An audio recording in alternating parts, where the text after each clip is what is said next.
قرآن و سنت میں غور کریں گے، قرآن میں یا احادیث میں، تو سبحان اللہ اور الحمدللہ ان کلمات کی فضیلت سب سے زیادہ ملے گی۔ اس کی وجہ کیا ہے؟ دیکھیں، جب ہم کسی کی تعریف کرتے ہیں تو تعریف کرنے کے دو طریقے ہوتے ہیں۔ ایک، اس پر جو غلط الزامات لگے ہیں ان الزامات کو اس سے بری کر دینا، یہ بھی کسی کی تعریف کا طریقہ ہوتا ہے۔ کسی نے کسی پہ الزام لگا دیا، یہ کرپٹ ہے، یہ ایسا ہے، یہ ویسا ہے، آپ اس کی تعریف کرتے ہیں، بھائی یہ کرپٹ نہیں ہے، یہ چور نہیں ہے، یہ بد کردار نہیں ہے، یہ بھی تعریف کا ایک طریقہ ہوتا ہے۔ اور ایک طریقہ ہوتا ہے کہ اس کی طرف اچھی صفات کی نسبت کی جائے، یہ با کردار ہے، یہ سچا ہے، یہ طاقتور ہے۔ تو الحمدللہ کا مطلب کیا ہے؟ اللہ کی طرف تمام اچھی صفات کی نسبت کی جائے، اور سبحان اللہ یہ تنزیہ ہے، تمام بری صفات سے اللہ کو پاک قرار دیا جائے۔ اس لیے ان دو کلمات کی شریعت میں سب سے زیادہ فضیلت ہے، کیونکہ اس میں آپ نے اللہ کی ایک جامع تعریف کر دی۔ اللہ کی طرف جو عیب منسوب ہیں، عیسائیوں نے کہا عیسیٰ ابن مریم اللہ کے بیٹے ہیں، جب آپ نے سبحان اللہ کہا اس کا مطلب اللہ اولاد کی عیب سے پاک۔ مشرکین نے کہا فرشتے اللہ کی بیٹیاں ہیں، جب آپ نے سبحان اللہ کہا تو اللہ کی طرف اس عیب کو آپ نے، اولاد کے عیب سے اللہ پاک ہے۔ کسی نے کہا مریم اللہ کی زوجہ ہیں، تو سبحان اللہ میں آپ نے اللہ کو اس عیب سے پاک قرار دیا۔ اللہ تجھ میں یہ عیب نہیں، انسانوں میں تو یہ کمال ہے کسی کی بیوی ہونا، بیٹا ہونا، تبھی میں صاحب کمال ہوں آپ کی راہ، اس لحاظ سے ایسا کمال ہے کہ کمال ہو گیا۔ اور تو میرے پاس، میں تو قیامت کے دن ایک ہی عمل پیش کروں گا، ایک ہی عمل ہے میرے پاس، ہے اللہ 18 بچے ہیں اور 4 گھر ہیں۔ اب خواتین آئی ہوئی ہیں تو میں نہیں زیادہ پریشان کرنا چاہتا، حدیث کو میں مکمل کروں جلدی سے۔ تو لیکن اللہ کے لیے بیوی کا ہونا اور اولاد کا ہونا عیب۔ آیت الکرسی پوری اسی تنزیہ ہے، لا تأخذہ سینۃ ولا نوم۔ یہودی یہ کہا کرتے تھے اللہ نے 6 دنوں میں آسمان کو بنایا، پھر تھک گیا، ایک دن اللہ نے آرام کیا۔ اللہ نے فرمایا لا تأخذہ سینۃ ولا نوم، اللہ کو نہ نیند آتی ہے نہ اونگ آتی ہے، ولا یؤودہ حفظہما، آسمانوں اور زمینوں کی حفاظت اللہ کو تھکاتی نہیں ہے، وہ تھکتا نہیں ہے۔ وَلَمْ يَعْيَ بِخَلْقِهِنَّ، اللہ نے آسمانوں اور زمینوں کو بنایا اور ان کو بنا کے اللہ تھکا نہیں۔ اس لیے اللہ نے جو ایک دن رکھا وہ اس لیے نہیں کہ اللہ تھک گئے تھے۔ ہم تو 6 دن کام کرتے ہیں نا، پھر ایک دن آرام۔ ویسے ہمارے پاکستان میں تو 6 دن بھی کام نہیں ہوتا، لیکن ایک دن آرام ہوتا ہے۔ جو حکومتی لوگ ہیں نا وہ 6 دن بھی آرام کرتے ہیں، اور پھر ایک دن اس آرام کی وجہ سے تھکاوٹ ہوتی ہے اس میں وہ کیا کرتے ہیں؟ آرام کرتے ہیں۔ بہت تھک گئے 6 دن آرام کر کر کے۔ تو سبحان اللہ میں ہر قسم کے عیبوں سے اللہ کو پاک کر دینا، تمام عیبوں سے اللہ کیا ہے؟ پاک۔ لیس کمثلہ شیء، اس جیسا کوئی بھی نہیں۔ اس کو اصطلاح میں کہتے ہیں تنزیہ، منزہ ہے وہ ہر عیب سے۔ اور الحمدللہ کسی کی تعریف کامل نہیں ہوتی صرف اس کی طرف عیبوں کو دور کرنے سے۔ تمام تعریفیں کس کے لیے ہیں؟ آپ طالب علم میں آپ کو پتا ہے الحمدللہ میں کتنے قول ہیں، الف لام میں جنس کا ہے، جنس حمد، ہر فرد حمد، خاص واسطے جب ترجمہ کرتے ہیں نا طلبہ، بالکل لفظی ترجمہ، تو الحمدللہ کا ترجمہ کیا کرتے ہیں؟ جنس حمد، ہر فرد حمد، خاص واسطے ثابت ہے اللہ کے۔ ٹھیک ہے، کیا مطلب؟ حمد کی جو جنس ہے وہ بھی اللہ کے لیے، اور تعریف کے جتنے افراد ہیں، الف لام اگر استغراق کا ہو، یعنی دنیا میں کسی کی کسی بھی وجہ سے تعریف اگر ہوتی ہے تو وہ تمام وجوہات اللہ میں علی وجہ الکمال پائی جاتی ہے۔ اگر ہم کہتے ہیں فلاں کی تعریف کرتے ہیں، فلاں جمال ہے، خوبصورتی ہے، تو سب سے زیادہ جمال کس میں ہے؟ اللہ میں۔ اتنا جمال کہ موسیٰ علیہ السلام نے اللہ کا براہ راست کلام سنا۔ بھائی میں زیادہ لمبی تو نہیں، میں نے تفصیل شروع کر دی کوئی، ایسا نہ ہو آپ کا پروگرام کا کوئی سیٹ اپ ہی ہوتا تو ممبر پہ اٹھا دے تو پولیس بلوانی پڑتی ہے اٹھانے کے لیے، تو میں بس جلدی سے سمیٹ رہا ہوں۔ مزہ آ رہا ہے اصل میں مجھے یہ جمال اور موسیٰ علیہ السلام کا واقعہ بیان کرنے میں نا۔ تو جمال اللہ تعالیٰ کا، کہتے ہیں موسیٰ علیہ السلام واحد پیغمبر ہیں جنہوں نے اللہ سے اس زندگی میں دیدار کی خواہش کی ہے، کسی اور پیغمبر نے اللہ سے اس زندگی میں دیدار کی خواہش نہیں کی، یعنی یہاں دنیا میں، آخرت میں تو ہوگا۔ واحد موسیٰ علیہ السلام ہے۔ سوال پیدا ہوتا ہے بھائی کیوں؟ کیا اکیلے موسیٰ کو اللہ سے محبت تھی؟ جو اللہ سے کہہ رہے ہیں ربی ارینی کیف تحیی الموتا، اے اللہ تو مجھے اپنا جلوہ دکھا، ربی ارینی انظر الیک، اے اللہ میں تجھے دیکھنا چاہتا ہوں، تو اپنا جلوہ دکھا میں تجھے دیکھوں گا۔ یہ خواہش نہ آدم علیہ السلام نے کی، نہ ابراہیم علیہ السلام نے، نہ نوح علیہ السلام نے، نہ سید الانبیاء محمد صلی اللہ علیہ وسلم نے، کسی پیغمبر نے نہیں۔ اکیلے کس نے کی ہے یہ خواہش؟ موسیٰ علیہ السلام نے۔ بھائی سوال پیدا ہوتا ہے کیا باقیوں کو محبت نہیں تھی؟ نہیں بھائی، یہ تو سوال ہی پیدا نہیں ہوتا۔ موسیٰ علیہ السلام نے اس لیے اللہ سے اللہ کے دیدار کی خواہش ظاہر کی ہے کہ موسیٰ علیہ السلام اللہ سے براہ راست ہم کلام ہوا کرتے تھے، اللہ کا کلام براہ راست سنا کرتے تھے، بیچ میں فرشتے کا واسطہ نہیں تھا۔ آپ کو پتہ ہے کسی کا کلام سن کے اس سے محبت پیدا ہوتی ہے، ایک بھڑکتی آگ محبت کی۔ اگر کلام خوبصورت ہو، فون آیا آپ کے پاس، ہیلو کی آواز آئی، مختلف طریقوں کی ہیلو کی آوازیں آتی ہیں، آپ نے بولا السلام علیکم، وہاں سے جواب آیا وعلیکم السلام، بعض جواب ایسے رپلائی ہوتا ہے آپ کہتے ہو ابھی لائن کاٹ دو، بات ہی نہیں کرو۔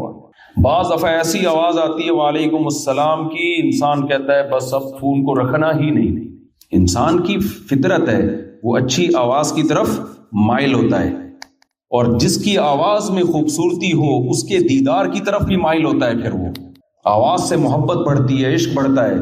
تو موسیٰ علیہ السلام نے جب براہ راست اللہ کا کلام سنا نا، اس کی چاشنی اتنی زیادہ محسوس کی، اس کی لذت اتنی زیادہ محسوس کی کہ بےتاب ہو گئے کہ میں اللہ تیرا دیدار کیے بغیر اب چین سے نہیں بیٹھ سکتا۔ اور اللہ تعالیٰ بھی حضرت موسیٰ کو یہ کہہ سکتے تھے کہ لن ترانی، تو ہرگز مجھے نہیں دیکھ سکتا، یہ اللہ نے کہہ دیا۔ اس کہنے کے بعد حضرت موسیٰ کے لیے مزید کسی دلیل کی ضرورت تھی؟ بولو بھائی، جب اللہ نے کہہ دیا، اللہ نے یہ بھی نہیں کہا لا ترانی کہ تو نہیں دیکھ سکتا، لن ترانی، it isn't possible for you to watch me or to see me۔ اب آپ انگلش میں کون سا صحیح لگے گا وہ آپ خود لگا لیجیے گا۔ اے موسیٰ یہ امپاسبل ہے، یہ نہیں ہو سکتا کہ آپ مجھے دیکھو۔ لیکن حضرت موسیٰ کی تڑپ کتنی زیادہ تھی، پیغمبر کے لیے اتنی دلیل کافی ہے کہ اللہ نے کہہ دیا یہ نہیں ہو سکتا، لیکن اللہ کو معلوم تھا کہ موسیٰ کی یہ تڑپ ختم نہیں ہوگی۔ وَلَٰكِنِ انظُرْ إِلَى الْجَبَلِ، اللہ نے عمل کر کے دکھایا کہ اس پہاڑ پر اپنی تھوڑی سی تجلی ڈالوں گا۔ فَإِنِ اسْتَقَرَّ مَكَانَهُ، اگر یہ ٹک گیا اپنی جگہ پہاڑ، فَسَوْفَ تَرَانِي، تم میں بھی ہو سکتا ہے آپ بھی دیکھ لو۔ لیکن وہ پہاڑ پر ذرا سی تجلی ہوئی ہے اور پہاڑ ریزہ ریزہ۔ تو کیوں؟ اس لیے کہ اللہ کا جمال، جب اللہ کے کلام میں اتنی لذت تھی تو حضرت موسیٰ نے سوچا اس اللہ کا جمال کیسا ہوگا۔ تو تعریف کی ایک چیز جمال ہے، ہم کہتے ہیں نا فلاں بڑا ہینڈسم، فلاں بڑا خوبصورت، فلاں میں جمال، تو جمال اللہ کا سب سے زیادہ۔ حمد کا ایک فرد جمال، حمد کا ایک فرد ہے طاقت اور قوت۔ کمزور کہنا کسی کو یہ تعریف ہے یا طاقتور کہنا؟ کہتے ہیں فلاں اتنا اچھا آدمی ہے کہ چلا ہی نہیں جاتا اس سے، کبھی سنا آپ نے؟ پاور اور طاقت کا ہونا۔ تو اللہ فرماتے ہیں اللہ الذی خلق السماوات والارض خلق السبع سماوات ومن الارض مثلہن، اللہ نے 7 آسمان بنائے اور زمینیں، لتعلموا ان اللہ علی کل شیء قدیر، تاکہ تمہیں پتہ چل جائے کہ وہ جو چاہتا ہے کر سکتا ہے۔ کچھ نہیں تھا اس نے اتنے بڑے آسمانوں اور زمینوں کو پیدا کر دیا۔ کنجوس ہونا تعریف کی چیز ہے یا سخی اور جواد ہونا ہے؟ بھائی یہودیوں نے اللہ کے بارے میں کہہ دیا تھا کہ ید اللہ، سارے یہودیوں نے نہیں کہا تھا، چند نے کہا تھا۔ ایسا نہ ہو آپ یہاں کسی یہودی کو پکڑے بولے تم نے بھی بولا تھا، تم نے بھی بولا تھا۔ تو انہوں نے کہا ید اللہ مغلولہ، اللہ کے ہاتھ کیا ہیں؟ بند ہیں، تھوڑا تھوڑا کر کے دیتا ہے۔ اللہ کو اتنا غضب آیا۔ اگر اللہ تعالیٰ معاذ اللہ نقل کفر کنجوس ہوتے، بخیل ہوتے تو غضب نہیں آتا۔ کنجوس آدمی کو جب آپ بولے نا تو پیسہ نہیں خرچ کرتا، کہتا ہے شکریہ آپ نے میری تعریف کی، تھینک یو۔ لیکن سخی آدمی کو اس سے بہت غصہ آتا ہے کہ مجھے کنجوس کیوں کہہ دیا۔ تو اللہ کو جب موسیٰ یہودیوں نے یہ تانا دیا کہ اللہ کے ہاتھ بندھے ہوئے ہیں، ایسے ترسا ترسا کے تھوڑا تھوڑا کر کے دیتا ہے، اللہ کو اتنا غصہ آیا، فرمایا غلت ایدیہم، جس نے مجھے کہا میرے ہاتھ بندھے ہوئے ہیں، اس کے ہاتھ بندھے ہوئے ہیں، بل یداہ مبسوطتان، میرے ہاتھ کھلے ہوئے نہیں بلکہ دونوں ہاتھ ایسے کر کے کھلے ہوئے ہیں، ينفق کیف یشاء، برسا رہا ہوں اپنے بندوں پر۔ تو تعریف کی چیز ہے سخاوت، یہ بھی کس میں ہے؟ اللہ میں۔ تو الحمدللہ کا مطلب کیا ہوا؟ تعریف کی جتنی قسمیں ہیں سب کی سب کس میں پائی جاتی ہیں؟ اللہ میں۔ اور جتنے عیب ہیں سبحان اللہ، اللہ ہر تمام عیبوں سے پاک ہے۔ تو اس لیے اللہ کو یہ کلمات بہت زیادہ محبوب ہیں، کسی بھی شکل میں پڑھے جائیں۔ تیسرا کلمہ ہے سبحان اللہ والحمد للہ ولا الہ الا اللہ واللہ اکبر۔ تو کسی بھی شکل میں جب اللہ کی تسبیح اور تحمید کریں گے تو یہ کلمات اللہ تعالیٰ کو بہت زیادہ محبوب ہوں گے۔ اللہ تعالیٰ ہمیں سمجھنے۔ اللہ الرحمن الرحیم وَلَقَدْ آتَيْنَا دَاوُودَ مِنَّا فَضْلًا، البتہ تحقیق ہم نے داؤد کو اپنی طرف سے فضل عطا کیا۔ فضل کا مطلب اضافی نعمت جو ہوتی، فضل اضافے کو کہتے ہیں عربی میں، یعنی ہم نے خصوصی فضل کیا ان کے اوپر۔ پچھلے رکوع میں نبی صلی اللہ علیہ وسلم کے بارے میں جو مشرکین مکہ مذاق اڑایا کرتے تھے اور کہتے تھے کہ کیا تم نے ایسے شخص کو دیکھا جو کہتا ہے کہ ہم جب مر کے مٹی ہو جائیں گے دوبارہ زندہ ہوں گے، یا تو ان کو جنون ہے یا انہوں نے معاذ اللہ پہ جھوٹ باندھا ہے۔ تو اس طرح وہ نبی کا مذاق اڑاتے تھے۔ تو اللہ نے ان کو فرمایا کہ تمہیں ڈر نہیں لگتا کہ اللہ تمہیں زمین میں دھسا دے یا آسمان کے ٹکڑے تم پہ گرا دے؟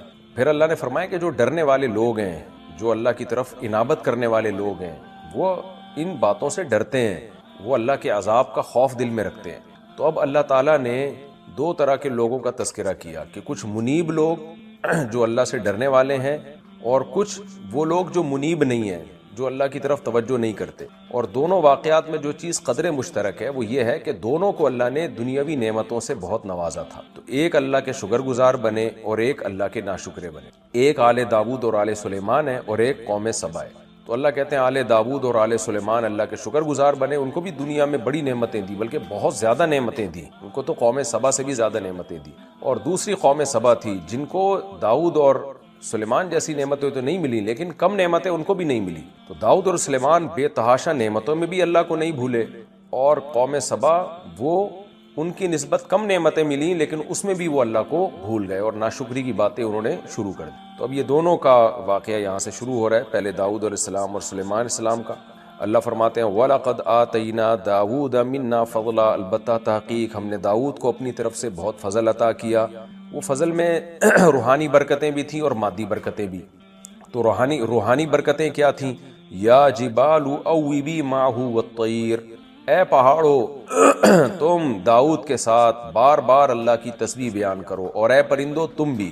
یہ روحانی برکت تھی، کیونکہ داؤد علیہ السلام جب اللہ کا ذکر کرتے نا تو پہاڑوں سے بھی لا الہ الا اللہ کی آوازیں آتی، اور پرندے جمع ہو کے اللہ کی تسبیح پڑھنا شروع کر دیتے۔ اور علماء نے لکھا ہے کہ یہ آوازیں سب مخلوق سنتی تھیں، کیونکہ مطلق تسبیح تو وہ تو ویسے ہی پہاڑ اور پرندوں سے ثابت ہے۔ قرآن میں ہے وَإِن مِّن شَيْءٍ إِلَّا يُسَبِّحُ بِحَمْدِهِ، کہ دنیا کی ہر چیز اللہ کی حمد و ثنا کرتی ہے۔ تو وہ تسبیح تو پھر داؤد علیہ السلام کا خاصہ نہ ہوئی نا، تو یہاں الگ تسبیح مراد ہے، وہ یہ کہ پہاڑوں سے باقاعدہ اللہ کے ذکر کی آواز آتی تھی اور پرندوں سے بھی آواز آتی تھی۔ تو یہ معجزہ تھا داؤد علیہ السلام کا، اس سے داؤد علیہ السلام کو فائدہ بھی ہوا کہ لوگ آپ پر ایمان لاتے تھے اور ان کا ایمان بڑھتا تھا، اور وہ بھی پھر اللہ کی حمد و ثنا کرتے، تسبیح کرتے، اور اس سے تسبیح کی فضیلت بھی ثابت ہوتی ہے۔ میں بار بار کہتا ہوں، آج کل کے کچھ لبرل سیکولر اسکالرز آ رہے ہیں جو تسبیح ہاتھ میں پھرانے کو اور اللہ اللہ کرنے کو بڑے توہین آمیز لہجے سے اس کو کہتے ہیں ان لوگوں نے بس اسی میں قوم کو الجھا دیا، اللہ اللہ کرتے رہو بیٹھ کے۔ تو حالانکہ جو لوگ اللہ اللہ کرتے ہیں نا، آگے کام بھی وہی کرتے ہیں، جن کو اللہ سے تعلق ہی نہیں ہے وہ آگے بھی کچھ نہیں کر پاتے، وہ صرف باتیں ہی کرتے ہیں بیٹھ کے۔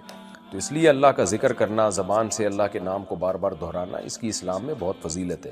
آگے اللہ نے جو مادی برکتیں عطا فرمائی ان کا تذکرہ ہے، وَأَلَنَّا لَهُ الْحَدِيدَ، فرمایا ہم نے لوہے کو ان کے لیے پگھلا دیا تھا، لوہا پگھلا دیا، لوہا ان کے ہاتھ میں نرم ہو جاتا تھا، جہاں چاہے اس کو موڑ لیا کرتے تھے۔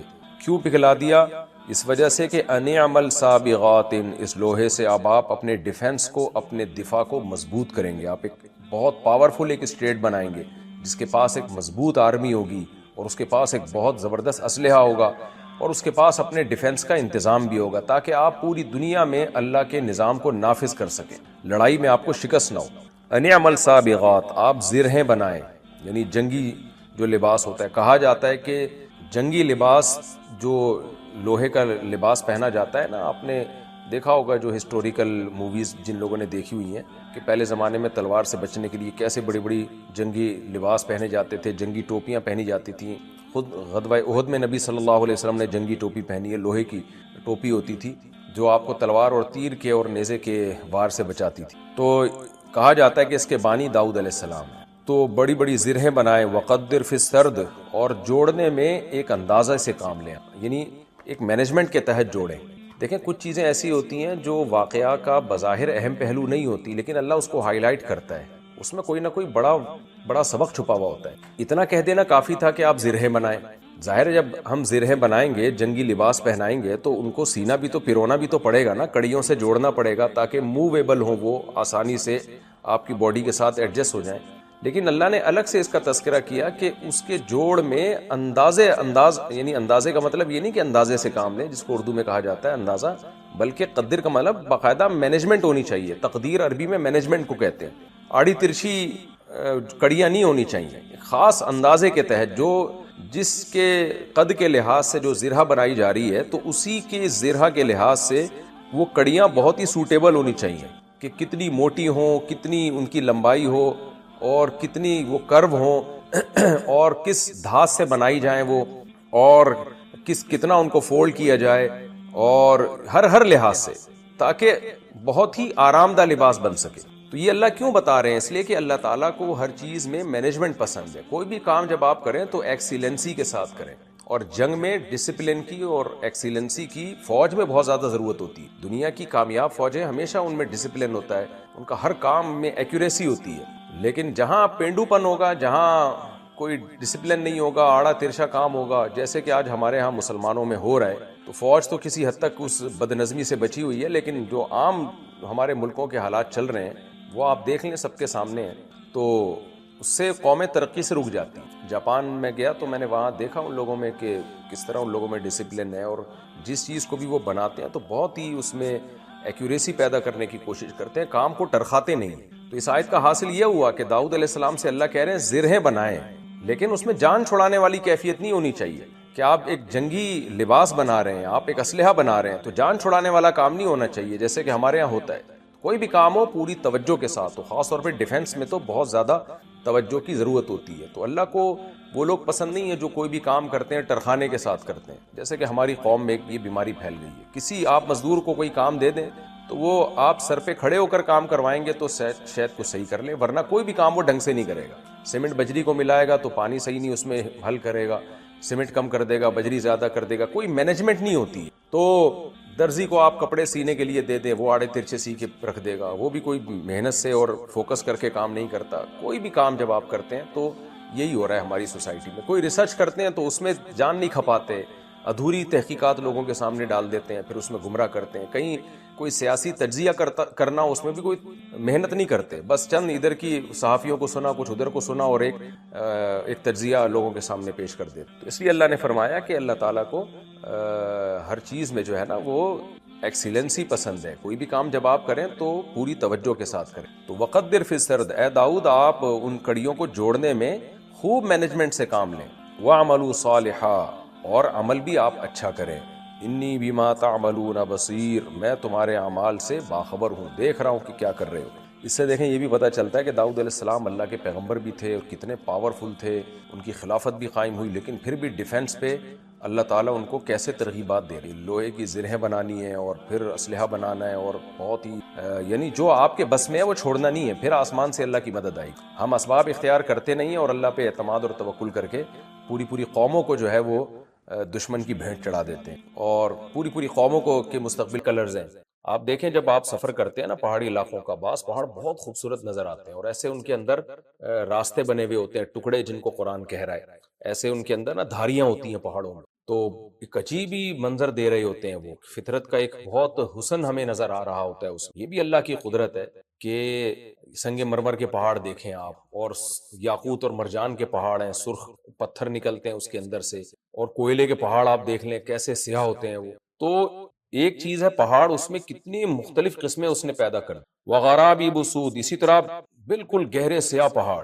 ومن الناس والدواب والانعام، اسی طرح انسانوں میں، چوپایوں میں، والدواب کا مطلب جو بھی زمین پہ جانور ہیں، اور الانعام خاص چوپایوں کو کہا جاتا ہے. چوپایوں میں بھی مختلف الوانہ، ان میں بھی مختلف رنگ کے جانور آپ کو ملیں گے. انسانوں میں مختلف رنگ ہیں. کذالک، اسی طرح، یعنی جیسے پہاڑوں میں آپ کو ملیں گے پھلوں میں ملیں گے، ایسے انسانوں میں بھی، جانوروں میں بھی اور چوپایوں میں بھی اللہ نے مختلف رنگ پیدا کیے۔ انما یخشی اللہ من عبادہ العلماء، اللہ کہتے ہیں اللہ سے تو صرف وہی لوگ ڈرتے ہیں اس کے بندوں میں جو علم رکھتے ہیں۔ علم سے مراد اللہ کی خشیت کا علم۔ اسی طرح یہاں علم سے یہ بھی مراد ہے کہ یہ جو کائنات کی چیزیں جس میں وہ غور کر کے پھر ان کو جو علم حاصل ہوتا ہے اور اس علم سے وہ اللہ تک پہنچتے ہیں۔ سائنسی علوم جو ہے نا، سائنسی علوم وہ یا تو اللہ سے غافل کرتے ہیں آپ کو، یا آپ کو اللہ کے قریب لے کے چلے جاتے۔ تو یہ جو پچھلے رکوع میں، پچھلی آیتوں میں جتنی باتیں ہیں تو سائنسی علوم سے متعلق باتیں ہیں، کہ پہاڑوں کی دھاریاں دیکھو کیسے مختلف پرتیں ہیں پہاڑوں کے اندر مختلف رنگوں کی، جو بڑی دیکھنے میں اٹریکٹیو لگ رہی ہوتی۔ انسانوں میں کتنے رنگ ہیں،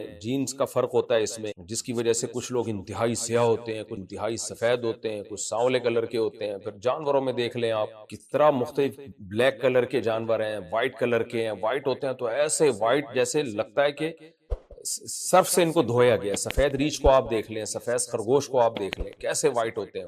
تو چیتے کو آپ دیکھ لیں، کیسی دھاریاں ہوتی ہیں اس کی باڈی پہ اور کیسے مختلف قسم کے کلر ہوتے ہیں۔ مور کو آپ دیکھ لیں، اس کے رنگ کتنے خوبصورت ہوتے ہیں اور کیسے اس کے رنگوں میں دھاریاں آ رہی ہوتی ہیں مختلف کلرز کی۔ پھر موروں کی کتنی قسمیں ہیں، وائٹ مور الگ ہے، اس کی الگ بیوٹی ہوتی ہے، اور جو گرین مور ہے وہ الگ کلر کا ہوتا ہے، ریڈ الگ کلر کا ہوتا ہے۔ موروں کی اتنی قسمیں اللہ نے پیدا کر دی۔ تو یہ جو رنگ ہے نا، یہ کوئی پینٹر ہے جو بیٹھ کے ڈبے جو ہے نا لے کے بیٹھا ہوا ہے اور اس کے اندر یوں کر کے بھر رہا ہے؟ تو ظاہر یہ سب ارتقاء کا نتیجہ نہیں ہوتا۔ تو یہ وہ سائنسی علوم ہیں جن کے بارے میں اللہ کہتا ہے علماء، یعنی جو علم رکھنے والے لوگ ہیں وہ اللہ سے ڈرتے ہیں۔ تو چاہے دین کا علم ہو، دنیا کا علم ہو، علم اگر صحیح عقل کے ساتھ انسان استعمال کرتا ہے تو وہ آپ کو اللہ کے قریب کر دیتا ہے، پھر آپ کے دل میں اللہ کی خشیت پیدا کر دیتا ہے، کیونکہ آپ یقین کر لیتے ہو کہ بھائی جس نے یہ سب چیزیں بنائی ہیں وہ بہت طاقت اور بہت قدرت والا ہے، تو ہمیں اس سے ڈرنا چاہیے، ہمیں اس کی نافرمانی سے ڈرنا چاہیے۔ یہ مطلب ہے ان آیات کا۔ ان اللہ عزیز غفور، واقعی اللہ زبردست غالب ہے، جو چاہتا ہے کر گزر۔ غفور معاف کرنے والا بھی ہے۔ ایک سوال کا گویا جواب دے دیا اللہ تعالیٰ نے کہ جب اتنا غالب ہے تو نافرمانوں کو سزائیں کیوں نہیں دیتا، جو ان تمام قدرتوں کو دیکھ کے بھی خدا کے وجود کے منکر ہیں یا اللہ کے ساتھ غیروں کو شریک کرتے ہیں، ان کو سزا کیوں نہیں دیتا؟ تو اللہ کہتے ہیں بھائی میں زبردست غالب بادشاہ تو ہوں، لیکن میری ایک اور صفت ہے، میں غفور بھی ہوں، معاف کرتا ہوں، مہلت دیتا ہوں لوگوں کو۔ پھر اللہ وہی لوگ جو اللہ سے ڈرتے ہیں ان کی علامتیں اللہ بیان کر رہے ہیں۔ ان الذین یتلون کتاب اللہ، بے شک وہ لوگ جو اللہ کی کتاب کی تلاوت کرتے ہیں۔ اتنی بڑی فضیلت ہے قرآن کی تلاوت کرنے کہ کیونکہ آپ جب قرآن تلاوت کرتے ہیں نا تو ہی آپ ان دلائل میں، کائنات میں آپ صحیح زاویے سے غور کرتے ہیں، ورنہ آپ دیکھ لیں یونیورسٹیوں میں سائنس پڑھی جا رہی ہے، کائنات میں غور و فکر ہو رہا ہے، مگر اللہ کا کوئی معرفت ہی پیدا نہیں ہوتی وہاں پہ، اللہ کی نہ کوئی خوف پیدا ہوتا ہے۔ تو جب آپ اللہ کا کلام پڑھتے ہیں اور پھر اس حیثیت سے آپ اس کائنات میں غور کرتے ہیں تو پھر آپ کے اندر یہ صفات پیدا ہوتی ہیں۔ اس لیے اللہ نے فرمایا ان الذین یتلون کتاب اللہ، بے شک وہ لوگ جو اللہ کی کتاب کی تلاوت کرتے ہیں، وہ اقاموا الصلاۃ، اور نماز قائم کرتے ہیں، کیونکہ جب وہ تلاوت کرتے ہیں نا تو کائنات میں بھی غور و فکر کرتے ہیں، پھر اس کا نتیجہ یہی نکلتا ہے کہ سب سے پہلی چیز جو ان کی زندگی میں آتی ہے اپنے رب کو راضی کرنے کے لیے وہ نماز اور زکوٰۃ، نماز اور انفاق فی سبیل اللہ، وَأَقَامُوا الصَّلَاةَ، اور نماز قائم کرتے ہیں، وَأَنفَقُوا مِمَّا رَزَقْنَاهُمْ، اور وہ خرچ کرتے ہیں وہ رزق جو ہم نے ان کو دیا ہے، سرًا چھپا کے بھی، وعلانیتاً اور دکھا کے۔ دکھا کے کیوں؟ تاکہ لوگوں کو ترغیب ہو۔ تو یہ کون لوگ ہیں؟ یرجون تجارتاً، یہ ایک ایسی تجارت کی امیدیں لگائے بیٹھے ہیں، لن تبور، جو ہرگز گھاٹے میں نہیں ہوگی۔ یہ بھی ایک تجارت ہے، بزنس ہے اللہ کے ساتھ، کہ آپ نماز قائم کریں، شریعت کے حکام کو پورا کریں، نماز سے تمام بدنی عبادتیں اور انفاق میں تمام مالی، لیوفیہم اجورہم، جس کا نتیجہ کیا نکلتا ہے؟ یہ لام عاقبت ہے نا، کئی بار یہ ایکسپلین کر چکا ہوں کہ اس کا رزلٹ یہ نکلے گا کہ اللہ ان کو ان کے اجر پورا دے دے گا۔ انہوں نے جو نماز قائم کی اور اللہ کی راہ میں خرچ کیا تو، اور اس طرح سے جو اللہ سے انہوں نے تجارت کی تو اللہ ان کو ان کا اجر پورا عطا کرے گا، کوئی کمی نہیں ہوگی۔ وَيَزِيدَهُم مِّن فَضْلِهِ، بلکہ ان میں اضافہ کر دے گا۔ ان میں اضافے کا مطلب ان کے عمل میں اضافہ، اس کو کہتے ہیں مجاز بحذف مضاف، مضاف محذوف ہے یہاں پہ، کہ ان میں اضافے کا مطلب ان کے اجر میں اور اضافہ کرے گا، من فضلہ، اپنے فضل سے، جتنی نیکی کی ہوگی اجر اس سے زیادہ ملے گا۔ کیوں بھائی یہ سب کچھ کیوں ہوگا؟ انہ غفور، وجہ اس کی یہ ہے کہ وہ معاف کرنے والا ہے، شکور اور قدردان ہے۔ قدردان کی عادت ہوتی ہے کہ جب آپ اس کے لیے تھوڑا کرتے ہیں تو جواب میں آپ کے لیے بہت زیادہ کرتے ہیں، اسی کو کہتے ہیں بھائی یہ قدر کرنے والا آدمی ہے، یہ آپ کے عمل کو ویلیو دینے والا آدمی۔ اور ہم کہہ رہے ہوتے ہیں نا بھائی یہ تمہارے عمل کو کوئی ویلیو نہیں دے گا، تم جتنا اس کے لیے کر لو۔ دنیا میں کچھ لوگ بے قدرے ہوتے ہیں، کچھ قدردان۔ والذی اوحینا الیک من الکتاب هو الحق مصدقا لما بین یدی، اللہ کہتے ہیں اور وہ کتاب جو ہم نے آپ کی طرف وحی کی ہے وہ برحق کتاب ہے، اور وہ تصدیق کرتی ہے ان کتابوں کی جو اس سے پہلے گزر چکی ہیں۔ بے شک اللہ تعالیٰ اپنے بندوں کے ساتھ لخبیر، باخبر ہے، بصیر، اور ان کے اعمال کو۔ کیوں یہ اللہ نے فرمایا؟ اس لیے کہ پیچھے اللہ نے بتایا کہ جو لوگ اللہ کی آیات کی، جو اللہ کی کتاب کی تلاوت کرتے ہیں، وہ اللہ سے اچھی امیدیں لگا کے بیٹھے ہوئے ہیں۔ تو اب اللہ اس کتاب کی صفت بیان کرنے کی، معمولی کتاب نہیں ہے۔ دیکھیں ہم دنیا کی کسی بھی بک کا جب مطالعہ کرتے ہیں، اسٹڈی کرتے ہیں، تو ہماری نظر میں اس کی کوئی نہ کوئی ویلیو ہوتی ہے نا، جبھی تو ہم کر رہے ہوتے ہیں۔ تو اللہ تعالیٰ کہہ رہے ہیں کہ یہ لوگ جو میری کتاب کی تلاوت کرتے ہیں نا، ان کو معمولی مت سمجھو۔ اس تلاوت میں زبانی تلاوت بھی داخل ہے، اس تلاوت میں درس قرآن کا دینا بھی، درس قرآن کا سننا بھی، قرآن کی تعلیم کو عام کرنا، سب کچھ اس میں داخل ہے۔ تو اللہ کہتے ہیں یہ معمولی کتاب نہیں ہے۔ کیوں؟ ہم نے جو آپ کی طرف کتاب وحی کی ہے، پہلی بات تو یہ ہم نے وحی کی آپ کی طرف، یہ برحق کتاب ہے، اور اس کے برحق ہونے کی ایک بڑی علامت یہ بھی ہے مصدقا لما بین یدی، پچھلی آسمانی کتابوں کی تصدیق کرتی ہے یہ۔ کیونکہ اگر یہ پچھلی آسمانی کتابوں کی تصدیق نہ کرتی، جیسے کہ جب بھی کوئی نیا مذہب آتا ہے نا یا نئے دین آتا ہے تو وہ پرانے کو بالکل ہی ایسے کر دیتا ہے کہ جیسے اس کی کوئی حیثیت ہی نہیں ہے، تو یہ مبالغہ ہوتا ہے، یہ اس کی علامت ہوتی ہے کہ یہ ٹھیک نہیں ہے۔ اور جو اعتدال سے کسی کی مخالفت کرے تو یہ اس کے جب بھی کوئی گواہی دی جاتی ہے نا تو گواہ میں بھی دیکھا جاتا ہے یہ معتدل ہے یا نہیں ہے۔ تو یہ کتاب تصدیق کرتی ہے بھائی تورات کی اور انجیل کی، اور تورات اور انجیل کا برحق ہونا بھی پہلے سے ثابت ہے۔ تو اگر قرآن کی مخالفت کرتا نا تو خود قرآن کے غلط ہونے کی یہ دلیل ہوتی ہے۔ قرآن نے ان کی حمایت کر کے یہ بتا دیا کہ یہ سلسلہ تو ہمیشہ سے چلا آ رہا ہے پیغمبروں کا، تو نبی صلی اللہ علیہ وسلم کوئی نئے پیغمبر نہیں ہے، اور آسمانی کتابوں کا سلسلہ بھی ہمیشہ سے چلا آ رہا ہے، تو یہ قرآن کوئی نئی آسمانی کتاب نہیں، سلسلہ تو ہمیشہ سے پہلے سے چلا آ رہا ہے۔ فرمایا ان اللہ بعبادہ لخبیر بصیر ثم اورثنا الکتاب الذین اصطفینا من عبادنا، یہ بہت زبردست آیت ہے۔ فرمایا ہم نے اس کتاب کو نازل کیا، اور ایمان والے لوگ یتلون کتاب اللہ، پچھلی آیتوں میں یہ اللہ کی کتاب کی تلاوت کرتے ہیں۔ تو کیوں کرتے ہیں اس کی اللہ وجہ بتا رہے ہیں کہ ہم نے جب اس کو نازل کیا ہے تو ثم پھر ہم نے پتہ کیا کیا، اورثنا الکتاب، ہم نے وارث بنا دیا کتاب کا، الذین، ان لوگوں کو، اصطفینا، جن کو ہم نے منتخب کیا، من عبادنا، اپنے بندوں میں سے، یعنی اس سے مراد ہے اہل اسلام، کیونکہ اہل اسلام اس قرآن کو مانتے ہیں، چاہے نیک ہوں گناہگار ہوں۔ آگے اہل اسلام کی اللہ نے 3 قسمیں بیان کی، لیکن کسی نہ کسی درجے میں سب اس کتاب کو مانتے ہیں، تو اس کے وارث ہیں۔ ان مسلمانوں نے اس کتاب کی حفاظت کی اور اس کو پڑھا، کسی نے پورا عمل کیا، کسی نے آدھا عمل کیا، کسی نے کم عمل کیا، تو یعنی آدھے سے بھی کم عمل کیا، لیکن ہم اللہ کہتے ہیں ہم نے اہل اسلام کو اس کا وارث بنا دیا کہ اب اہل اسلام سے پوری دنیا یہ کتاب سیکھے گی، غیر مسلم پر بھی یہ کتاب حجت بنے گی کہ مسلمانوں کے ہاتھ میں یہ کتاب متداول یعنی تداول سے چلتی چلی آئی ہے۔ تو اس میں اہل اسلام کی تعریف ہے۔ اللہ کہتے ہیں پھر ہم نے وارث بنایا، یعنی ہاتھوں میں دے دیا۔ وارث بنانے کا مطلب ہم نے اس کتاب کو ہاتھوں میں دے دیا ان لوگوں کے جن کو ہم نے منتخب کیا اپنے نیک بندوں، اپنے بندوں میں سے۔ اچھا اب دیکھیں من حیث القوم، پوری مسلم امہ اس قرآن کی وارث ہے۔ نبی کے دنیا سے جانے کے بعد صحابہ نے کو یہ کتاب ملی، پھر صحابہ کے جانے کے بعد تابعین کو، تابعین کے جانے کے بعد یعنی تابعین میں جو بھی مسلمان تھے، پھر تبع تابعین کو، یہ سلسلہ آج تک چلا آ رہا ہے۔ جو بھی اہل اسلام ہے اس کی حفاظت کر رہے ہیں، اس کو رمضان میں تلاوت کرتے ہیں، تراویح میں، تہجد میں، پھر مدارس کی صورت میں تعلیم و تعلم، پھر درس قرآن کا سلسلہ۔ تو اللہ کہتے ہیں ہم نے اپنے بندوں میں سلیکٹ کی، جتنے آپ کو دنیا میں انسان نظر آئیں گے، ہندو ہوں، سکھ ہوں، عیسائی ہوں، یہودی ہوں، بدھسٹ ہوں، ان سب میں سلیکٹڈ قوم مسلم ہے، اور اس سلیکٹڈ قوم کو اللہ نے یہ کتاب عطا کی کہ یہ تم اس کے وارث ہو۔ تو یہ بہت بڑی فضیلت ہے اہل اسلام کی۔ پھر آگے اللہ فرماتے ہیں فَمِنْهُمْ ظَالِمٌ لِنَفْسِهِ، جن کو ہم نے وارث بنایا ان میں کچھ لوگ تو ایسے ہیں جو اپنی جان پہ ظلم کرنے والے۔ یہ وہ مسلمان ہیں جن کو کتاب ملی اور پڑھا بھی انہوں نے اس کتاب کو، لیکن اپنی جان پہ ظلم کیا، یعنی اس کی آیات پر عمل نہیں کرتے۔ وَمِنْهُمْ مُقْتَصِدٌ، ان میں کچھ معتدل ہیں۔ معتدل کا مطلب اقتصاد اصل میں بیلنس کو کہتے ہیں، یعنی میانہ روی کو کہتے ہیں۔ کچھ ایسے ہیں جو درمیانے ہیں۔ درمیانے کا مطلب کبیرہ گناہوں سے بچتے ہیں، فرائض واجبات پورے کرتے ہیں، بس اس سے زیادہ ان کا دین سے رشتہ نہیں ہے۔ انہوں نے دیکھا کہ قرآن میں کچھ چیزیں ایسی ہیں جو بالکل حرام ہیں تو انہوں نے چھوڑا، کچھ چیزیں ایسی ہیں جو اللہ نے آرڈر دیا کہ کرنی ہی کرنی ہے، ان کو کر لیا، لیکن بس باقی وہ پھر دنیا داری میں ہیں، زیادہ آگے نہیں جاتے۔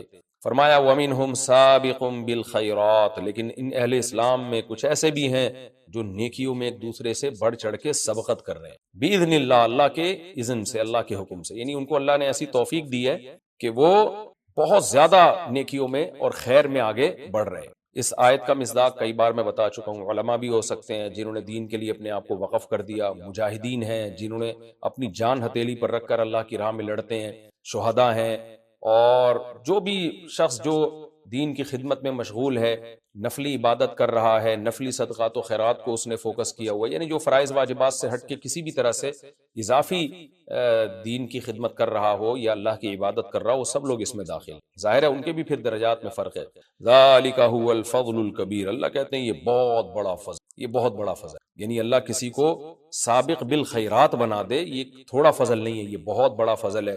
پھر اس فضل کی اللہ آگے تفصیل بتا رہے کہ وہ فضل جنت کی صورت میں ملے گا قیامت کے دن، یعنی اس فضل کا جو اثر ظاہر ہوگا وہ قیامت کے دن جنت کی صورت میں ہوگا۔ تو وہ جنت کیا ہے، وہ فضل کیا ہے؟ جنات عدن، ہمیشگی کے باغات، یدخلونہا، جس میں یہ داخل ہوں گے، یحلون فیہا، پہنائے جائیں گے وہ اس جنت میں، من اساور، کنگن، من ذہب، سونے کے، ولؤلؤا، اور موتیوں کے۔ تو جو ڈائمنڈ کو کہتے ہیں نا، موتی کو آج کل جو اصطلاح جو زبان استعمال ہوتی ہے ڈائمنڈ، ہیرا، تو عرب میں اکثر یہ اسی کے ظاہر ہے، ہیرا تو ہمیشہ سے ایک نفیس چیز سمجھی جاتی رہی، یا وہ موتی بھی اس میں داخل ہو سکتے ہیں جو جواہرات سمندروں سے نکلا کرتے تھے۔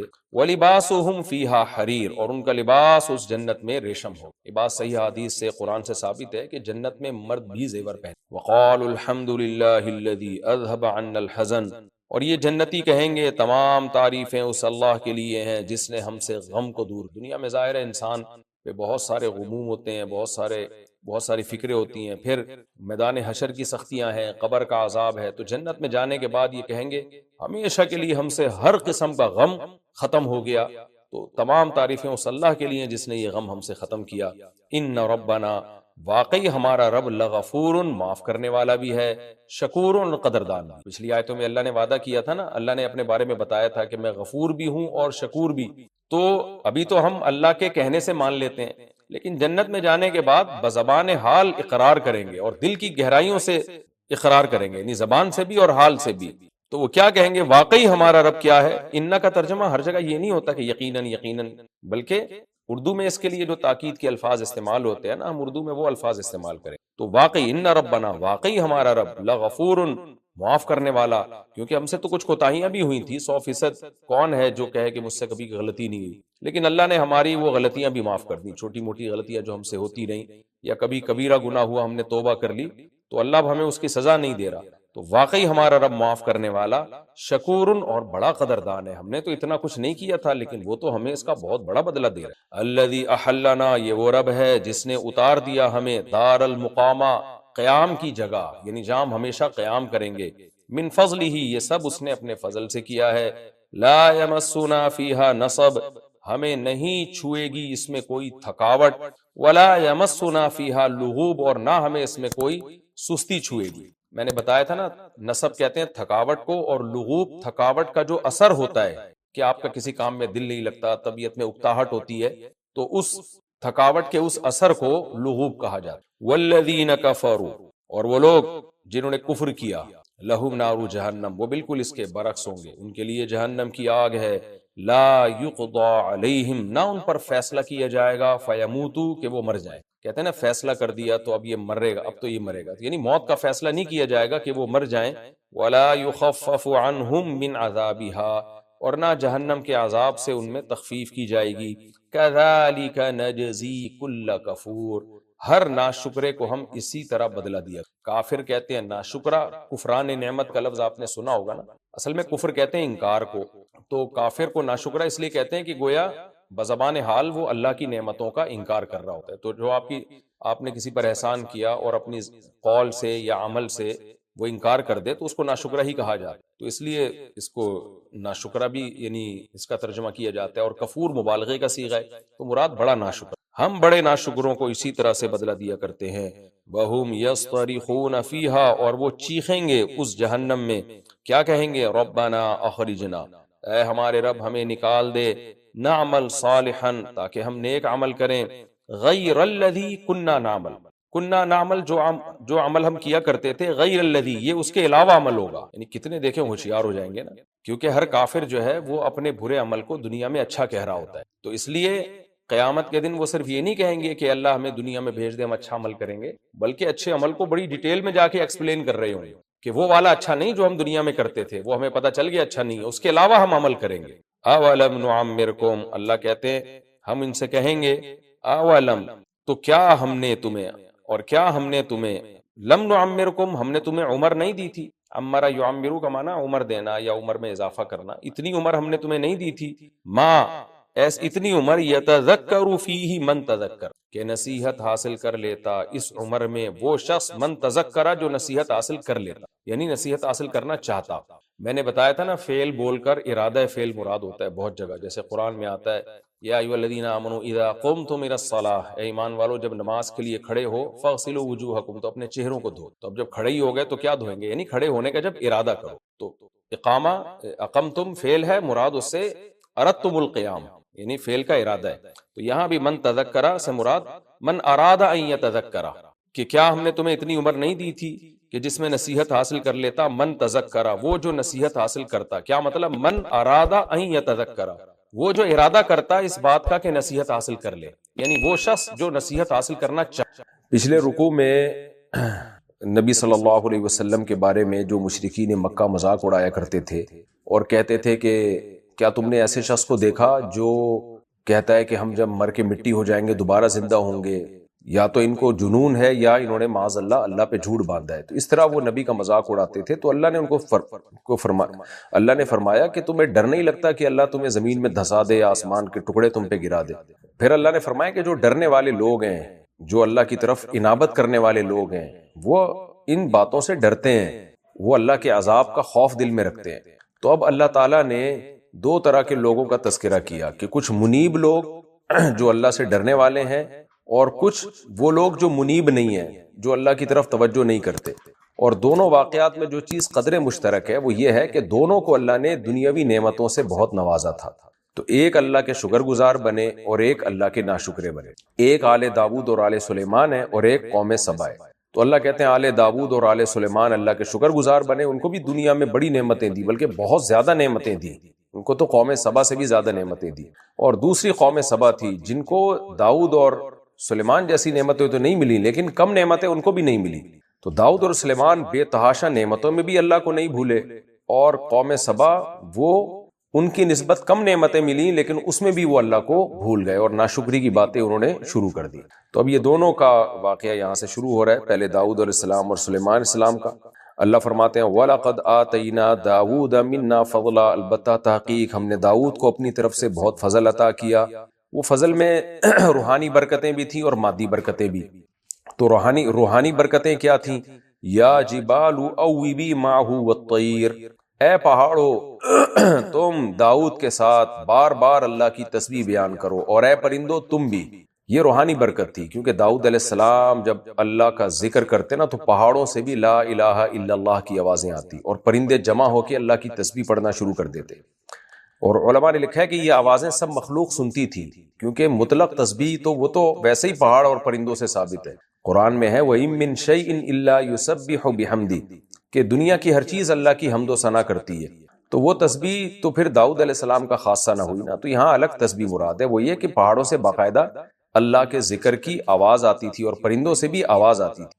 تو یہ معجزہ تھا داؤد علیہ السلام کا، اس سے داؤد علیہ السلام کو فائدہ بھی ہوا کہ لوگ آپ پر ایمان لاتے تھے اور ان کا ایمان بڑھتا تھا، اور وہ بھی پھر اللہ کی حمد و ثنا کرتے، تسبیح کرتے، اور اس سے تسبیح کی فضیلت بھی ثابت ہوتی ہے۔ میں بار بار کہتا ہوں آج کل کے کچھ لبرل سیکولر اسکالرز آ رہے ہیں جو تسبیح ہاتھ میں پھرانے کو اور اللہ اللہ کرنے کو بڑے توہین آمیز لہجے سے اس کو کہتے ہیں ان لوگوں نے بس اسی میں قوم کو الجھا دیا، اللہ اللہ کرتے رہو بیٹھ کے۔ تو حالانکہ جو لوگ اللہ اللہ کرتے ہیں نا آگے کام بھی وہی کرتے ہیں، جن کو اللہ سے تعلق ہی نہیں ہے وہ آگے بھی کچھ نہیں کر پاتے، وہ صرف باتیں ہی کرتے ہیں بیٹھ کے۔ تو اس لیے اللہ کا ذکر کرنا، زبان سے اللہ کے نام کو بار بار دہرانا، اس کی اسلام میں بہت فضیلت ہے۔ آگے اللہ نے جو مادی برکتیں عطا فرمائی ان کا تذکرہ ہے، وَأَلَنَّا لَهُ الْحَدِيدَ، فرمایا ہم نے لوہے کو ان کے لیے پگھلا دیا تھا، لوہا پگھلا دیا، لوہا ان کے ہاتھ میں نرم ہو جاتا تھا، جہاں چاہے اس کو موڑ لیا کرتے تھے۔ کیوں پگھلا دیا؟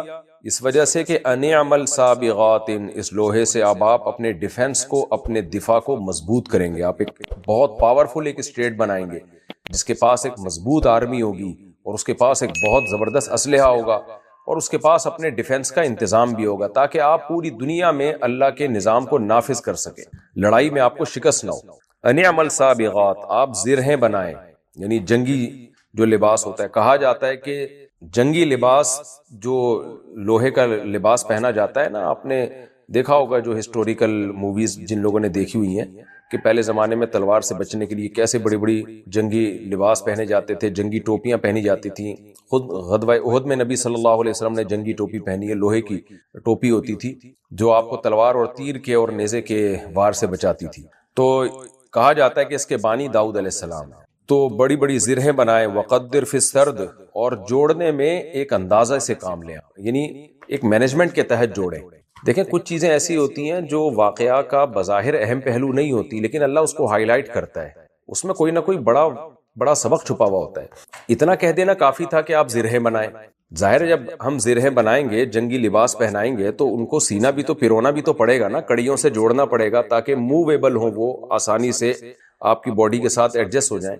لیکن اللہ نے الگ سے اس کا تذکرہ کیا کہ اس کے جوڑ میں انداز، یعنی اندازے کا مطلب یہ نہیں کہ اندازے سے کام لیں جس کو اردو میں کہا جاتا ہے اندازہ، بلکہ قدر کا مطلب باقاعدہ مینجمنٹ ہونی چاہیے. تقدیر عربی میں مینجمنٹ کو کہتے ہیں. آڑی ترچھی کڑیاں نہیں ہونی چاہیے، ایک خاص اندازے کے تحت جو جس کے قد کے لحاظ سے جو زرہ بنائی جا رہی ہے، تو اسی کے زرہ کے لحاظ سے وہ کڑیاں بہت ہی سوٹیبل ہونی چاہیے کہ کتنی موٹی ہوں، کتنی ان کی لمبائی ہو، اور کتنی وہ کرو ہوں، اور کس دھات سے بنائی جائیں وہ، اور کتنا ان کو فولڈ کیا جائے، اور ہر لحاظ سے، تاکہ بہت ہی آرام دہ لباس بن سکے. تو یہ اللہ کیوں بتا رہے ہیں؟ اس لیے کہ اللہ تعالیٰ کو ہر چیز میں مینجمنٹ پسند ہے. کوئی بھی کام جب آپ کریں تو ایکسیلنسی کے ساتھ کریں، اور جنگ میں ڈسپلن کی اور ایکسیلنسی کی فوج میں بہت زیادہ ضرورت ہوتی ہے. دنیا کی کامیاب فوجیں ہمیشہ ان میں ڈسپلن ہوتا ہے، ان کا ہر کام میں ایکوریسی ہوتی ہے.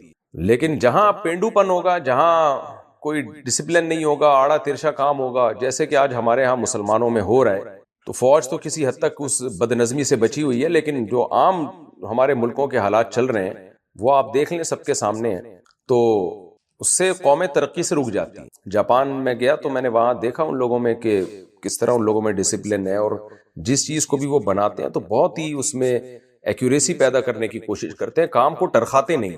تو اس آیت کا حاصل یہ ہوا کہ داؤد علیہ السلام سے اللہ کہہ رہے ہیں زرہیں بنائیں، لیکن اس میں جان چھڑانے والی کیفیت نہیں ہونی چاہیے کہ آپ ایک جنگی لباس بنا رہے ہیں، آپ ایک اسلحہ بنا رہے ہیں تو جان چھڑانے والا کام نہیں ہونا چاہیے جیسے کہ ہمارے یہاں ہوتا ہے. کوئی بھی کام ہو پوری توجہ کے ساتھ، خاص طور پہ ڈیفنس میں تو بہت زیادہ توجہ کی ضرورت ہوتی ہے. تو اللہ کو وہ لوگ پسند نہیں ہے جو کوئی بھی کام کرتے ہیں ٹرخانے کے ساتھ کرتے ہیں. جیسے کہ ہماری قوم میں یہ بیماری پھیل گئی ہے، کسی آپ مزدور کو کوئی کام دے دیں تو وہ آپ سر پہ کھڑے ہو کر کام کروائیں گے تو شاید کو صحیح کر لیں، ورنہ کوئی بھی کام وہ ڈھنگ سے نہیں کرے گا. سیمنٹ بجری کو ملائے گا تو پانی صحیح نہیں اس میں حل کرے گا، سیمنٹ کم کر دے گا، بجری زیادہ کر دے گا، کوئی مینجمنٹ نہیں ہوتی ہے. تو درزی کو آپ کپڑے سینے کے لیے دے دیں، وہ آڑے ترچھے سی کے رکھ دے گا، وہ بھی کوئی محنت سے اور فوکس کر کے کام نہیں کرتا. کوئی بھی کام جب آپ کرتے ہیں تو یہی ہو رہا ہے ہماری سوسائٹی میں. کوئی ریسرچ کرتے ہیں تو اس میں جان نہیں کھپاتے، ادھوری تحقیقات لوگوں کے سامنے ڈال دیتے ہیں، پھر اس میں گمراہ کرتے ہیں. کہیں کوئی سیاسی تجزیہ کرنا، اس میں بھی کوئی محنت نہیں کرتے، بس چند ادھر کی صحافیوں کو سنا، کچھ ادھر کو سنا، اور ایک تجزیہ لوگوں کے سامنے پیش کر دیتے ہیں. تو اس لیے اللہ نے فرمایا کہ اللہ تعالیٰ کو ہر چیز میں جو ہے نا وہ ایکسیلنسی پسند ہے. کوئی بھی کام جب آپ کریں تو پوری توجہ کے ساتھ کریں. تو وقدر فی السرد، اے داؤد آپ ان کڑیوں کو جوڑنے میں خوب مینجمنٹ سے کام لیں. وَعْمَلُوا صَالِحًا، اور عمل بھی آپ اچھا کریں. انی بما تعملون بصیر، میں تمہارے اعمال سے باخبر ہوں، دیکھ رہا ہوں کہ کیا کر رہے ہو. اس سے دیکھیں یہ بھی پتہ چلتا ہے کہ داؤد علیہ السلام اللہ کے پیغمبر بھی تھے اور کتنے پاورفل تھے، ان کی خلافت بھی قائم ہوئی، لیکن پھر بھی ڈیفنس پہ اللہ تعالیٰ ان کو کیسے ترغیبات دے رہا ہے کہ لوہے کی زرہیں بنانی ہے اور پھر اسلحہ بنانا ہے، اور بہت ہی یعنی جو آپ کے بس میں ہے وہ چھوڑنا نہیں ہے، پھر آسمان سے اللہ کی مدد آئے گی. ہم اسباب اختیار کرتے نہیں ہیں اور اللہ پہ اعتماد اور توکل کر کے پوری قوموں کو جو ہے وہ دشمن کی بھینٹ چڑھا دیتے ہیں، اور پوری قوموں کو کے مستقبل کو ہم تباہ کر دیتے ہیں. ولی سلیمان الریح، اور اللہ فرماتے ہم نے سلیمان کے لیے ہوا کو مسخر کر دیا تاکہ سفر آسان ہو جائے۔ سفر بھی اللہ کی نعمتوں میں سے بہت بڑی نعمت ہے۔ سفر کامیابی کے دروازے کھولتا ہے، تجارت کے دروازے کھولتا ہے، آپ کو بہت کچھ سیکھنے کا موقع ملتا ہے۔ اس لیے قرآن میں سفر کو بھی ایک نعمت کے طور پہ بیان کیا گیا۔ آگے قوم سبا کے بارے میں بھی آتا ہے کہ ہم نے ان کے لیے سفروں کو آسان کر دیا تھا، کیونکہ سفر آسان ہونے سے بہت کچھ انسان کو سیکھنے کو ملتا ہے۔ ولی سلیمان الریح، اور ہم نے سلیمان کے لیے ہوا کو مسخر کر دیا۔ ایسی ہوا تھی کہ غدوہا، اس ہوا کی ایک صبح ایک مہینے کے برابر تھی، یعنی ایک مہینے کا سفر وہ ہوا ایک صبح کو گزرنے میں جتنا ٹائم لگتا ہے 1-2 گھنٹے لگتے ہوں گے، تو وہ مہینوں کا سفر ہوا ان کا تخت اٹھا کے لے جایا کرتی تھی دوسرے ملکوں میں، دوسرے شہروں میں۔ وَرَوَاحُهَا شَهْرٌ، اس ہوا کی ایک شام بھی ایک مہینے کے برابر تھی۔ وَأَصَلْنَا لَهُ عَيْنَ الْقِطْرِ، اور جیسے داؤد علیہ السلام کے لیے لوہا نرم کیا تھا تو ہم نے تانبا جو ہے وہ سلیمان علیہ السلام کے لیے اس کا چشمہ چلا دیا۔ اس کی تفصیل قرآن میں نہیں ہے، بظاہر یہی ہے کہ سلیمان علیہ السلام جیسے پانی کے چشمے ابلتے ہیں، دریافت ہو جاتے ہیں، تو ایسے ہی ان کے لیے تانبے کا جو ہے چشمہ ابل پڑا تھا، گرم چشمہ، تاکہ وہ پگھلا ہوا تانبا پہلے سے مل جائے ان کو، تاکہ تانبے کو پگھلانا نہ پڑے۔ تو کیونکہ تانبا زمین سے نکلتا ہے ٹھوس کنڈیشن میں، تو کہیں کھدائی ہوئی ہوگی سلیمان السلام کے دور میں، کوشش کی ہوگی انہوں نے، تو اللہ نے کوئی ایسا چشمہ دریافت کروا دیا کہ وہاں پگھلا ہوا تانبا، یعنی ٹیمپریچر بہت زیادہ ہوگا زمین کا اس جگہ، تو وہاں پگھلا ہوا تانبا دریافت ہو گیا۔ تو وہ پگھلا ہوا تانبا جو ہے اسی طرح یعنی اس کا جو ہے چشمہ نکل پڑا، تو سلیمان علیہ السلام کو اس تانبے سے چیزیں بنانا بہت آسان ہو گیا، کیونکہ 2 پروسیس ہوتے ہیں، پہلے آپ کو تانبے کو بھٹیوں میں پگھلانا پڑتا ہے، پھر اس کو سانچوں میں ڈالنا پڑتا ہے۔ تو اللہ نے ایک پروسیس آسان کر دیا، بھئی تانبا پہلے سے پگھلا ہوا ہے، آپ نے بس اس کو مختلف سانچوں میں ڈال کے اس سے اسلحہ بنانا ہے، یا تعمیراتی کام کرنا ہے، یا دیگیں بنانی ہے، یا جو بھی ایک ترقی یافتہ قوم کو ترقی کے لیے ضرورت ہوتی ہے، سوسائٹی کے لیے جن اوزار اور آلات کی ضرورت ہوتی ہے، وہ تمام اوزار اور آلات وہ آرام سے بنا سکے۔ فرمایا وَمِنَ الْجِنِّ، اور جنات میں سے بھی ہم نے بعض کو مسخر کیا۔ اس سے پتہ چلتا ہے سارے جنات مسخر نہیں تھے، اور اگر سارے مسخر بھی تھے تو کام میں سب کو نہیں لگایا تھا انہوں نے۔ جن بھی ایسے تھے مَن يَعْمَلُ بَيْنَ يَدَيْهِ، جو ان کے سامنے، ان کی نگاہوں کے سامنے کام کرتے رہتے تھے، بِإِذْنِ رَبِّهِ، اپنے رب کے حکم سے، یعنی اللہ نے ان کو سلیمان کے تابع بنا دیا تھا۔ اور آج عاملین کہتے ہیں ہم نے جن کو اپنے قابو میں لے لیا ہے، تو وہاں بھی اللہ کہہ رہے ہیں میں نے جن کو سلیمان کے قابو میں دیا۔ تو جب سلیمان علیہ السلام نے خود سے قابو میں نہیں کیا تو یہ آج کل کے عاملین کہاں سے جنات کو قابو میں کر سکتے ہیں۔ وَمَن يَزِغْ مِنْهُمْ عَنْ أَمْرِنَا، اور ہم نے یہ اعلان کیا ہوا تھا کہ جو جن بھی ہمارے حکم سے اعراض کرے گا، یعنی سلیمان کی اطاعت نہیں کرے گا، نُذِقْهُ مِنْ عَذَابِ السَّعِيرِ، آخرت میں اس کو بھڑکتی ہوئی آگ میں داخل کریں گے، یعنی اس کی مذہبی ذمہ داری تھی کہ وہ سلیمان علیہ السلام کی اطاعت کرے۔ پھر وہ جنات کرتے کیا تھے بھائی؟ یعملون لہ ما یشاء، جو کچھ چاہتے سلیمان علیہ السلام، جنات وہ کام کیا کرتے تھے، وہ چیزیں بنایا کرتے تھے۔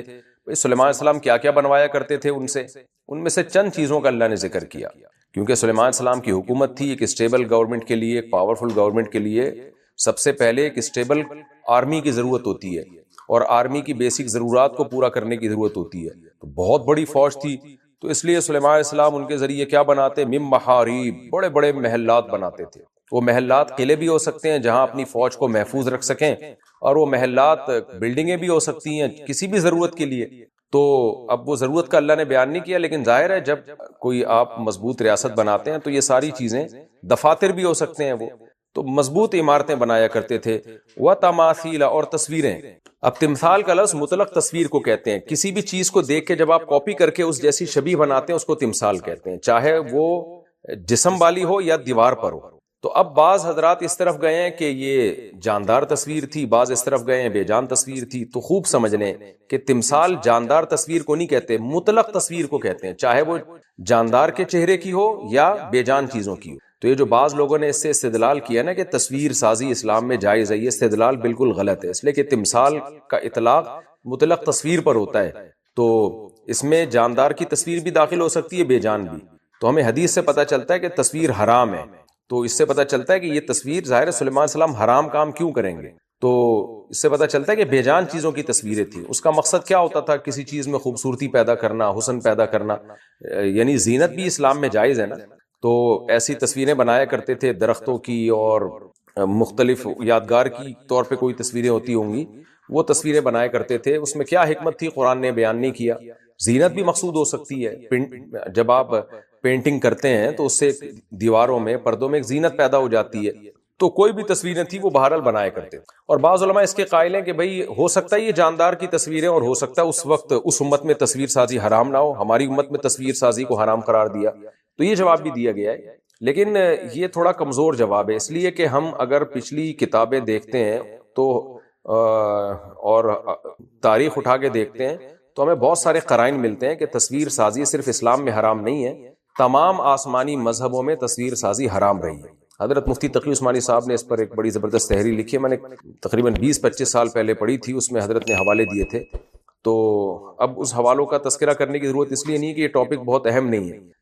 وجہ اس کی ہے کہ ہمیں تو اپنی شریعت کو فالو کرنا ہے نا. ان کی شریعت میں اگر یہ ثابت ہو جاتا ہے تصویر سازی جائز بھی تھی تو ہماری شریعت میں بہرحال حرام ہے، ہمیں اجازت نہیں. لیکن حضرت مفتی تقی صاحب کا جو میں نے تحریر پڑھی تھی اس میں حضرت نے حوالے دیے تھے کہ ان حوالوں سے یہ ثابت کیا کہ تصویر سازی جو ہے پچھلی امتوں میں بھی حرام رہی ہے. اور یہ یہود و نصارہ میں جو بیماری آئی ہے نا، خاص طور پر عیسائیوں میں حضرت مریم کی شبیہ بنانا، حضرت عیسیٰ کی اور اس طرح کے بت بنانا، یہ انہوں نے اپنے مذہب سے بغاوت کی ہے، یعنی مذہب کی مخالفت کی ہے. تو تصویر سازی، جاندار کی تصویر بنانا، یہ ہر مذہب میں حرام رہا ہے، یعنی آسمانی مذاہب میں. تو اس سے یہی معلوم ہوتا ہے کہ تمثال سے بظاہر یہی معلوم ہوتا ہے کہ یہ بے جان چیزوں کی تصویریں حضرت سلیمان علیہ السلام بنوایا کرتے تھے جنات کے ذریعے. وجفان، اور بڑے بڑے پیالے، یعنی پیالے تو جفان کا مطلب تو پیالے، کل جواب کا مطلب بڑے بڑے، یعنی حوض جیسے، تالابوں جیسے پیالے. تو بڑے بڑے پیالے ہوتے تھے تاکہ جو ہے اس میں بہت بڑی کوانٹٹی میں کھانا تیار ہو سکے یا کھانا کھایا جا سکے. تیار تو دیگوں میں ہوتا ہے جن کا آگے ذکر آ رہا ہے، تو کھانا کھانے کے لیے بڑے بڑے پیالے ہوتے تھے. تو ہو سکتا ہے سینکڑوں فوجی ایک ہی وقت میں نمٹ جاتے ہوں، اور تاکہ جو ہے فوج کی بیسک ضرورتیں پوری ہوں اور آگے وہ لڑائی کے لیے کام کر سکے. تو یہ تمام اسباب جو کسی ریاست کو دفاعی لحاظ سے مضبوط بنانے کے لیے ضروری ہیں، یہ تمام اسباب اللہ نے سلیمان علیہ السلام کو دیے تھے. وجفان کالجوابی وقدور الراسیات، اور گڑی ہوئی دیگچیاں. تو وہ بھی بڑے بڑے دیگڑے ہوا کرتے تھے جن میں کھانا پکتا تھا، کیونکہ جو فوجی لوگ ہیں وہ تو نہیں ملازمت کر سکتے تھے نا اپنے بیوی بچوں کا پیٹ پالنے کے لیے، تو ان کو حکومت کی طرف سے وظیفہ دیا جاتا تھا، ان کو سلیمان علیہ السلام کی طرف سے کھانا دیا جاتا تھا. تو اجتماعی کھانے ہوتے تھے، جب سینکڑوں لوگوں کے لیے کھانا پک رہا ہے تو بہت بڑے بڑے دیگڑے ہوتے تھے، ان میں وہ کھانا تیار ہوا کرتا تھا. تو وہ دیگ بنانا اس زمانے میں وہ بھی ایک بڑا چھمبے کا کام تھا نا، کہ اتنا بڑا دیگ ہم بنائیں کیسے. تو اللہ نے یہ اسباب و وسائل دیے، اور جہاں انسانوں سے سلیمان علیہ السلام نے کام لیے وہاں جنات سے بھی کام لیے. اور قرآن میں دوسرے مقام پر آتا ہے کہ وہ جنات اور بھی کچھ کام کیا کرتے تھے، سمندر کی تہ میں غوطے لگاتے اور ہیرے جواہرات نکال کے لاتے. وہ ہیرے جواہرات بڑے مہنگے بکا کرتے تھے، وہ اکنومیکلی بھی سلیمان علیہ السلام کی اسٹیٹ کو مضبوط کرنے کا ذریعہ بن رہے تھے. اور تبھی تو سلیمان علیہ السلام نے ملکہ سبا کو جب اپنا تخت دکھایا تو وہ حیران ہو گئی نا کہ اتنے ہیرے جواہرات کہاں سے آئے جو بڑی مالیت کے ہوا کرتے تھے. تو یہ کام بھی جنات کیا کرتے تھے، اور بہت سارے کام تھے جنات کے. وَمَن يَزِغْ مِنْهُمْ عَنْ أَمْرِنَا، اور ہم نے یہ کہہ رکھا تھا کہ جو بھی ہمارے حکم سے جنات میں سے کوئی بھی اعراض کرے گا، نُذِقْهُ مِنْ عَذَابِ السَّعِيرِ، اس کو ہم آگ کا عذاب چکھائیں گے. یعنی سلیمان علیہ السلام کی اطاعت کرنا تمہاری مذہبی ذمہ داری ہے، یہ اللہ کا حکم ہے. تو یہ تو ہو گئی سوری آیت. تو اللہ فرماتے ہیں وقدور الراسیات، اور جمی ہوئی دیگیں. اعملوا آل داؤد شکرا، اور ہم نے داؤد سے کہا اے داؤد کے خاندان والو اللہ کا شکر ادا کرو. کیوں؟ وقلیل من عبادی الشکور،